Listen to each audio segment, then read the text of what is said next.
In today's video, I'm going to teach you how to see flights on Google Maps. We'll walk through Google's built-in tools so you can view flight options right on an interactive map and quickly understand routes and prices at a glance. First, open your browser and go to Google Flights. You'll land on a clean page with a search bar where you can choose where you're flying from and where you want to go.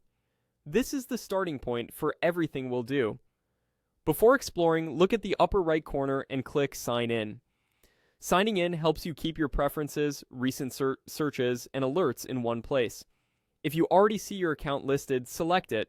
Otherwise, enter your email and password as you normally would, then click Continue and follow the on-screen prompts.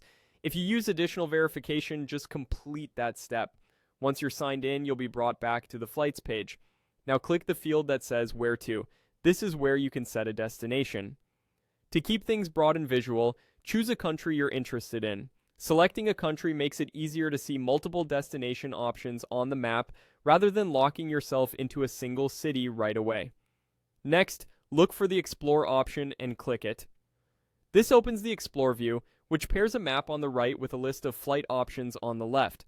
The map shows destination pins, and the left panel summarizes example flights, including sample prices and travel times. This view is designed to help you discover possibilities quickly without having to open lots of tabs. To see a specific flight, simply click one of the options on the left side. When you do, the map will highlight that route so you can visualize the path from your departure city to your chosen destination.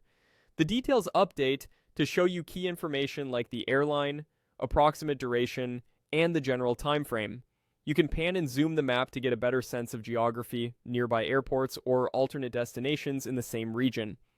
If you want to refine what you're seeing, the same page typically offers simple controls to adjust what appears on the list in the map, but you can stay focused on the Explore view if your goal is just to see flights visually.